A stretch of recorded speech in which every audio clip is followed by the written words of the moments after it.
Hey, welcome back to Mobility Project. Here with our special friends in CrossFit Flagstaff, Lisa Ray, super coach. We actually went through the level 1 together. She was right apart from me. I'd already blown out my pants earlier in the day, and I was trying to learn how to Olympic lift in these big old like khaki shorts. And Lisa was so serious, and I was like, that girl's giving me the evil eye.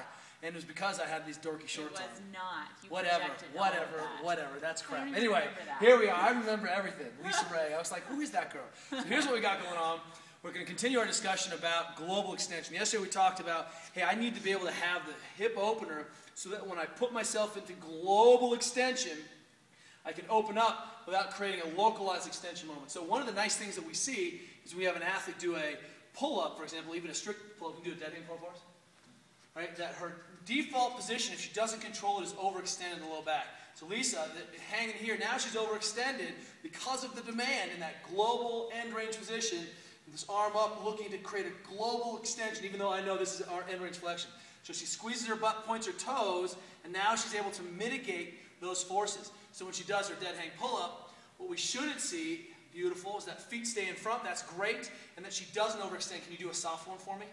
Pull, broken, and then she immediately has overextended her thoracic spine. Come on down.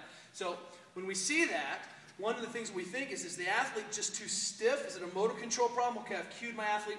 But in terms of mobilizing, let's get you on the peanut today. So first piece of homework today is that I want to spend about 5 minutes working on the peanut. So let's put this in the middle of the back, right here, and lay on the ground. And today we're going to start low back. So we're going to start right at the onset of the thoracic spine there.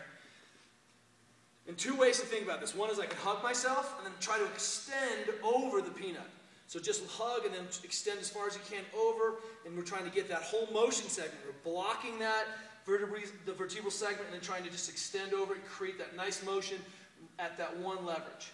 Excellent. She curls down and just kind of tries to shear up and over, and she stays there until she makes change. If I'm a super friend, I'll come in here and wind her up even further. That makes it worse.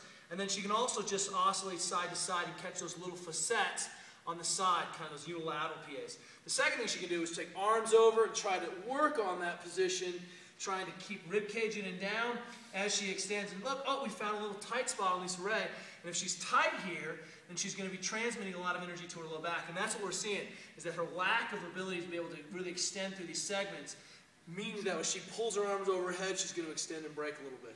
Make sense? Is that a tight spot? Yes. Suffer, baby. Right? So here's the deal. She's going to just camp out, work on extension, either shearing or overhead, and she can go kind of back and forth. Work on all the way up, slide on down one notch, hit the next segment down. And we're just from the base of the ribs, working all the way up to the top, and really kind of focusing. And then test, retest will be in the pull-up. All right, come on up. Good, fantastic. Second piece then is that we want to also think about arm overhead positioning. Is that the limiter? So we're going to go ahead and grab our trusty lat. Wind that thing up. And do it badly for me. We turn hand down. So normally when our athletes are working on trying to get this arm overhead, kick your legs back for me, is that you'll notice that they default into an internally rotated position, which doesn't say about the kind of demands of the shoulder stability bringing that arm through. So one of the things I can do to cue is to have her externally rotate on top and then try to put that hip back. And the notion that we forget the lat has such a large extension moment on the upper back, and that we need to be kind of hammering these things and really working.